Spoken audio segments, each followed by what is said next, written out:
मत पूछे डैड, बहुत मुश्किल उठानी पड़ी। शायद गाड़ी की बैटरी डाउन हो गई थी। ड्राइवर ने सर्विस क्यों नहीं करवाई गाड़ी को? मगर तुम उस जगह गई क्यों थी?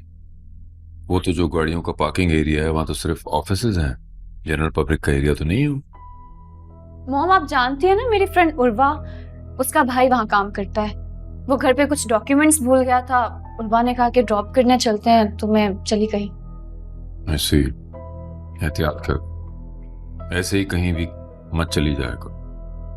100 अच्छे बुरे लोग हैं दुनिया में, किसी की नीयत का पता नहीं चलता। हमें खुद मोहतात रहना चाहिए। और एक बात और, सही और गलत की पहचान करो। जब भी कोई कदम उठाओ ये सोचो कि ये रास्ता सही है या गलत। कहीं ऐसा ना हो कि तुम जज्बात में कोई गलती कर बैठो और बाद में वो पछतावा बन के तुम्हारे सामने आए। आप इतनी छोटी सी बात पे इतना रिएक्ट क्यों कर रहे हैं? मॉम, उसने मुझे बहुत इंसिस्ट किया था, अगर मैं उसे मना कर देती कितना ऑकवर्ड हो जाता। दोस्त है वो मेरी। और वैसे भी आपको ड्राइवर ने बताया ना, अगर गाड़ी ना खराब होती आपको कभी भी पता ना चलता कि मैं कहाँ गई हूँ। तुम्हें क्या लगता है कि तुम कुछ भी करोगी और मुझे खबर नहीं होगी? ये और बात है कि मैंने कभी तुम पे मॉनिटरिंग नहीं की या गैर जरूरी पाबंदियां नहीं लगाई, लेकिन इसका ये मतलब नहीं है कि मैं तुम्हारी तरफ से लापरवाह हूं। इन दी एंड हर बात का मुझे पता चल ही जाता है, तो बेहतर होगा कि तुम एहतियात करो, वरना दूसरी सूरत में तुम आइंदा घर से बाहर सिर्फ ड्राइवर के साथ ही जाओगी। Excuse me.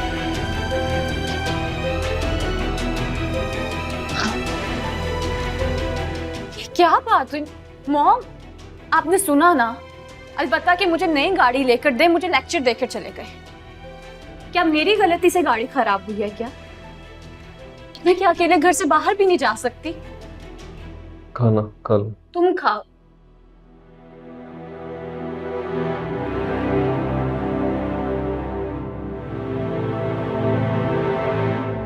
इसको समझा, रहने दे। कुछ चाहिए?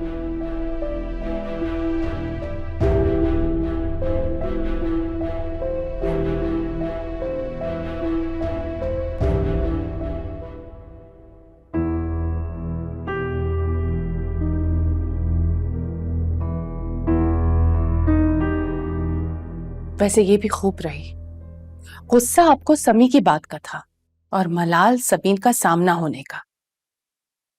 अगर आपने सारी फ्रस्ट्रेशन रुबाब पर निकाल दी। शाइस्ता, तुम तो मेरी तवक्को से भी ज्यादा बेवकूफ निकली हो। मैं तो तुम्हें अक्लमंद समझ रहा था, गलती थी मेरी। इतने कमजोर असाब का नहीं हूं मैं, और ना ही कभी मैंने तुम्हें या बच्चों को अपनी पर्सनल प्रॉब्लम्स की वजह से परेशान किया है। रुबाब मेरी दी हुई आजादी को मिसयूज कर रही है, और इससे पहले कि वो कोई बड़ी गलती करे मैं उसे यहीं रोक देना चाहता हूं। बाबा, आपसे एक बात करनी है, बड़ी जरूरी। हाँ बोलो। राहिल, ये वक्त इस बात का नहीं है। अभी तुम्हारे डैड और मैं वैसे ही रुबाब की वजह से बहुत परेशान हैं। छोड़ दो इस बात को। ऐसी कोई बात नहीं है बेटा, तुम्हारी माँ छोटी छोटी बातों को सर पे सवार कर लेती है। तुम बोलो क्या बात है? ये बात इतनी अहम नहीं है शौकत, जाने दे।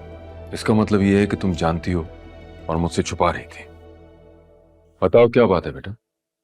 बात, अरे ये जो बात आपसे करेगा उससे आप और अपसेट हो जाएंगे, इसलिए मना कर रही हूँ। वैसे भी ये जो चाहता है वो हो नहीं सकता। अरे ऐसी कौन सी फरमाइश कर दी है इसने कि तुम इतनी टेंशन ले रही हो? पता तो चले मामला क्या है। मेरा ख्याल है कि किसी लड़की का चक्कर है। तुम उस दिन भी कुछ बता रहे थे। जी बिल्कुल, लड़की का चक्कर है और मैं उससे शादी करना चाहता हूँ, बस इतनी सी बात है। हाँ तो इसमें प्रॉब्लम क्या है? अगर राहिल किसी को पसंद करता है तो अपनी शादी की बात ही कर रहा है ना। अगर इसकी ख्वाहिश है तो मुझे क्या एतराज हो सकता है बेटा? पूछे लड़की कौन है, किस खानदान से ताल्लुक है उसका, उसके बाप का नाम क्या है, पूछे ना। हाँ बेटा, कौन है वो लोग, उनका फैमिली बैकग्राउंड क्या है, बोलो। बाबा बहुत अच्छे लोग, खानदानी रईस हैं, इस शहर के माने जाने बिल्डर्स हैं। अलीना के जो फादर है उनका नाम अब्दुल समी अहमद है। है।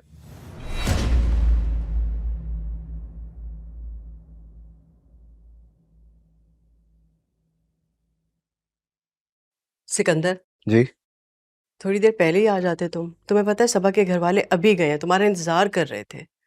मामा, मैं ऑफिस में बिजी था। तो क्या हुआ?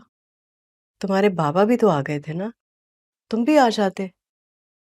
देखो, सबा अगर तुम्हें पसंद नहीं थी तो मंगनी क्यों की तुमने उससे? हाँ, क्यों इग्नोर कर रहे हो उस बेचारी को? मामा, मैं किसी को इग्नोर नहीं कर रहा, मैं वाकई ऑफिस में था। आप वहां पर किसी से भी बात करके कंफर्म कर लें। सिकंदर, वो तुम्हारी मंगेतर है, मंगनी की है तुमने उससे। देखो, आज ना मुझे वो बहुत डिप्रेस लग रही थी। अब प्लीज तुम ऐसा करना कि 1-2 दिन बाद उसे कॉल कर लेना, और अगर हो सके तो बाहर ले जाना किसी अच्छी जगह डिनर के लिए, उसे अच्छा लगेगा। ठीक है, आई विल डू दैट।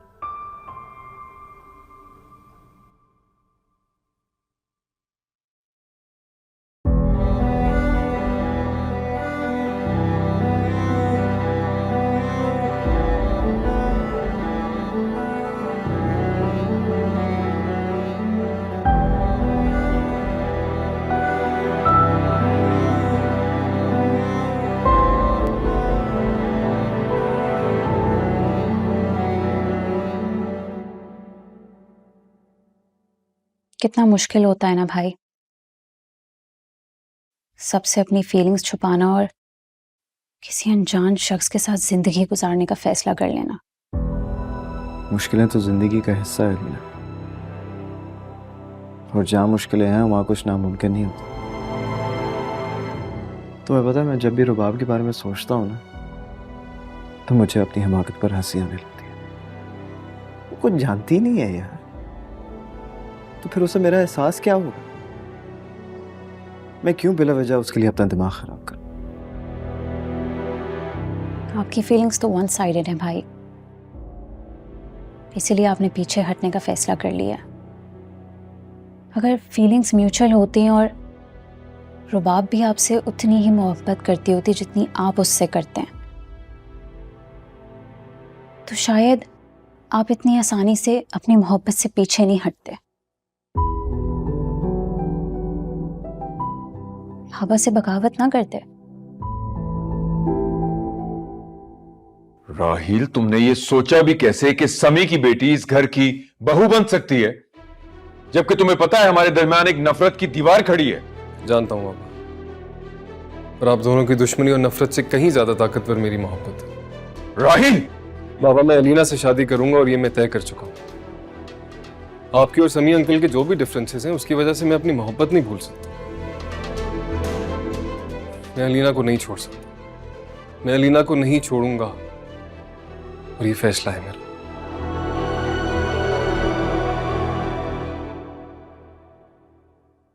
आखिरी फैसला है।